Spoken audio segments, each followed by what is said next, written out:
Hello everyone, good morning. So today's video is all about the most commonly asked computer full forms, and this is the part 1. You will also be having a part 2 video. So comment me your correct answers, comment me your score. So let's get started. So the first one is computer. So do you think this also has a full form? Yes. So the full form is Common Operating Machine purposely used for technological and educational research. So you know, right, this is a common machine which is being used by everyone, students, teachers, business, everyone. And what is the purpose? The purposely used for technological and educational research. So the full form of computer is Common Operating Machine purposely used for technological and educational research. So let's go to the second question. RAM and ROM. This whoever is whoever purchased a mobile or planning to purchase a mobile or planning to purchase a laptop or a system will always go through these specifications, right? So what are the full forms of this? RAM stands for random access memory. ROM stands for read only memory. So the next one is CPU. Again, when you are purchasing a mobile, the specification, sorry, when you are purchasing a system, laptop, the specification of this CPU is very important, right? So what's the full form of CPU? It's a central processing unit. So this is the main part of your laptop, or this is the main part of your computer. So it is nothing but central processing unit. So next, ALU. So when you are using your computer, what is doing the calculations? Like when you ask them to do certain tasks, like what is the main engine that is doing all those logical calculations or arithmetic calculations? That engine is nothing but ALU engine. So the full form is arithmetic logic unit. Next, AI. So this is the buzzword, right? What is the full form? Everywhere you hear about AI in all the areas, in all the domains. So what is the full form? I think this you'll score it correctly. It's artificial intelligence. So the next one is API. So in the Java, you'll be using APIs. In the cloud, you'll be using APIs to perform certain actions. So what is the full form of API? Application Programming Interface. And then ASCII. So this you have heard it initially when you are learning the C language, right? Mostly everyone will be introduced to the computer science with the help of a C language. That is the first subject in engineering, or that is the first subject in degree when you are getting started to know about programming or development. So in that you would have very well heard about this code ASCII. So the full form is American Standard Code, which is used for information interchange. So this is American Standard Code for information and interchange. So the next one is ASP. So this, the Java programmers, .NET programmers might have heard of this. So this is nothing but active server pages. These are the active server pages. So the next one is BCC. Whenever you are sending an email, you would mark someone in CC and you would mark someone in BCC. So BCC is nothing but blind carbon copy. So whoever the recipient, they does not know who you have marked it in the BCC. So this is a blind carbon copy. And if you added anyone in CC, the two recipients will also know that someone were CC'd. But if you add someone in BCC, they do not know to whom you BCC'd. So because of that, it's a blind carbon copy. Next one is BIOS. So whenever your system gets booted up, the BIOS will be triggered, right? The BIOS will be running on. So this is nothing but the basic input output system. BIOS stands for basic input output system. And the next one is BIPS, which is nothing but billion instructions per second. So this also plays a key role uh, in determining how faster is your machine. So BIPS is nothing but billion instructions per second. So the next one is BMP. This you have heard multiple times, right? Your image might be of BMP format. So this is nothing but bitmap. So the next one is CC. This we already covered in the previous slide when we are discussing about BCC. So this is nothing but carbon copy. Whenever you send an email, you would do CC. CC stands for carbon copy. And the next one is CD. So this, all of you are aware, right? We would have been using CD little times back. So it is compact disc. And the next one is CMD.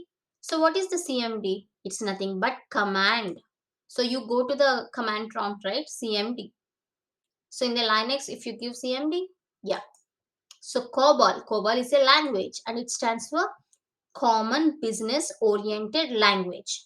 What does it stand? Common Business Oriented Language. And the next one is CPI. CPI stands for Clock or Cycle per Instruction.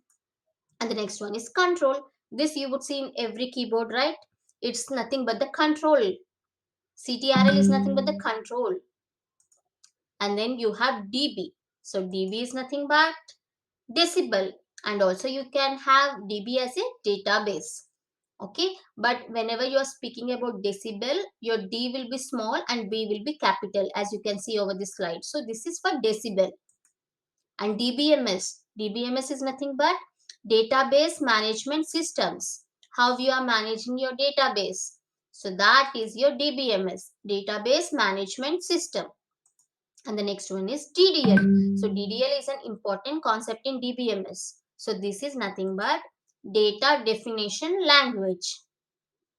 Similarly, you will be having DML as well in the DBMS. So that is nothing but data manipulation language. So remember, in databases, you have two concepts. One is DML, which is data manipulation language, and the other one is DDL, which we have seen in the previous slide, which is data definition language, and these are part of DBMS concepts.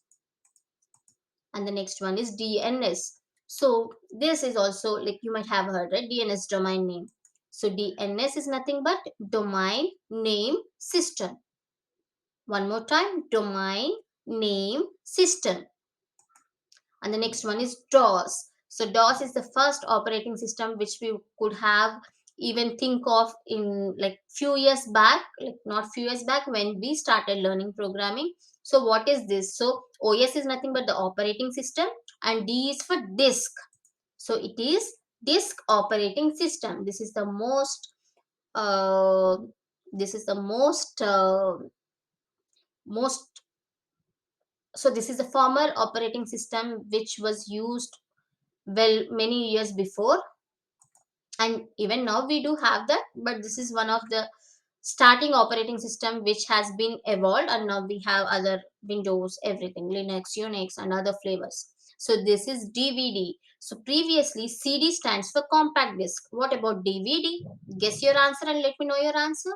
So DVD stands for digital video or versatile disc. So you can either say digital video disc or digital versatile disc. And then you have EEPROM.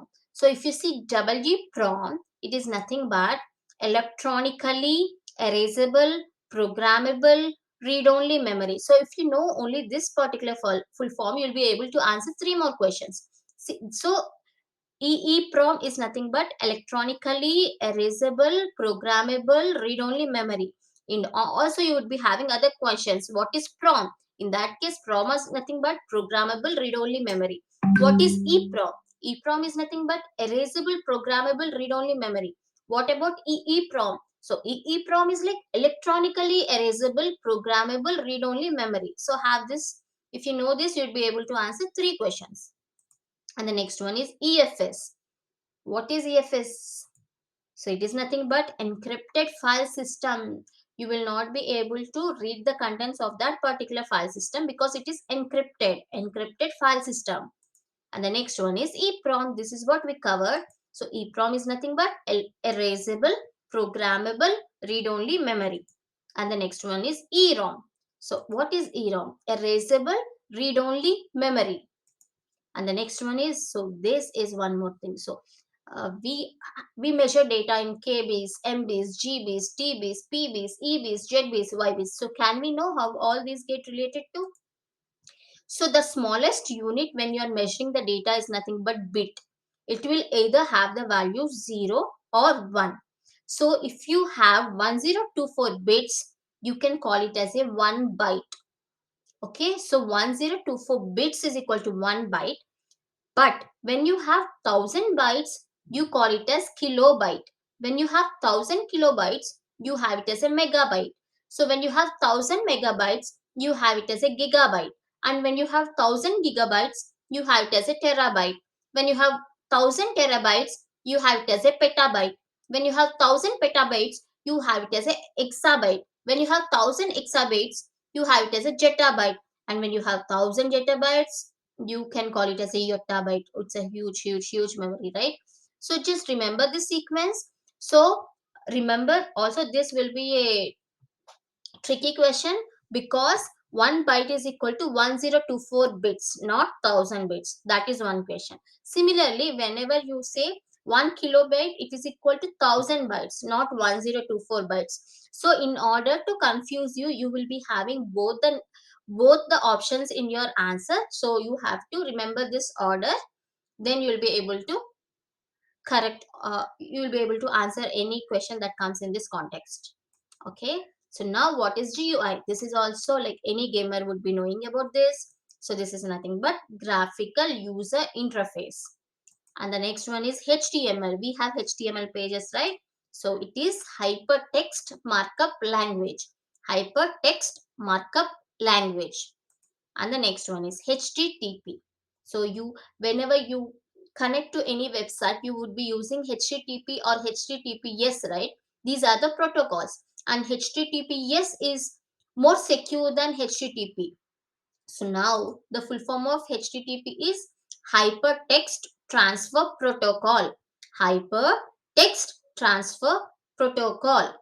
And the next one is IO. What are your IO devices? So what does it mean? Input and output. What are your input output devices? Your output device is your monitor, the one which is giving you output, the one which is showing you output. What is your input device? A keyboard is an input device because you are giving instructions to the computer using keyboard. You are specifying what command to be used. You are using Control C to copy, Control V to paste, and you are typing. So you are providing input. So those are the input devices. So it's IO stands for input output. And the next one is IC. So this also plays a key role when you are purchasing a laptop or a device or a computer. So IC stands for integrated circuit. And then IP. Each system will have an IP address, right? So IP stands for Internet Protocol. And then you have IVR. So what is this IVR? Whenever you make a call, there will be someone automatically speaking on to you, or there will be some recorded message, right? Press 1, press 2. If you want this, press 3. If you want to speak to the customer care, press so on. So this is nothing but IVR. IVR stands for interactive voice response. So that is an interactive voice response. That is not a live response. That is not someone who are speaking. That is not some agent speaking in live to you. So but this is a pre-recorded message. That is interactive voice response. And the next one is LAN. So if you want to connect multiple devices together and share the files, share the applications, what network you have to use? You have to be in LAN. That is local area network. And what is MAC address? What is the MAC address? So that is nothing but media access control. And then you have MICR. So what is this code about? This is a magnetic ink character recognition. Magnetic ink character recognition. And what is modem? So you have a modem, right, to connect to the internet. So modem stands for, MO stands for modulator, DEM stands for demodulator. So it is modulator, demodulator. And the next one is MS-DOS. So we already studied in the previous slide, DOS stands for disk operating system. But MS-DOS stands for Microsoft Disk operating system. We are just adding the company. And then we have OCR. What is this all about? This is optical character reader. Optical character reader. In the previous case, MICR. So MI stands for magnetic ink character reader, and here you have optical character reader. And the next one is OOP. It's nothing but object oriented programming like CPP Java. So OOPS is a type of programming language. So it is object oriented programming language. And next is the OS. Which OS you have in your system? Do you have Windows, or do you have Linux, or do you have Unix, or do you have iOS? So OS stands for operating system. And the next one is PCB. How do you get your any of your electronic device? If you open and see, you will have all the PCBs. Those are nothing but printer circuit boards. These are the main parts uh, for your electronic device to work. Printer circuit board. And then PHP. What is it? What is the PHP language? What is the full form? It's hypertext processor. Hypertext processor. And then pixel. We all speak about pixels, right? What is pixel stands for? Picture element. So picture element. Pix L. Pix stands for picture. EL stands for element. So it's all about picture element. So what is your score? Let me know in the comment section. And if you like this video, if you found this video useful, share your comments, like the video, and if you feel this video is very useful, and if you can encourage us, like we would do more and more videos. So thanks everyone. We'll come again with a nice video. So happy learning. Bye.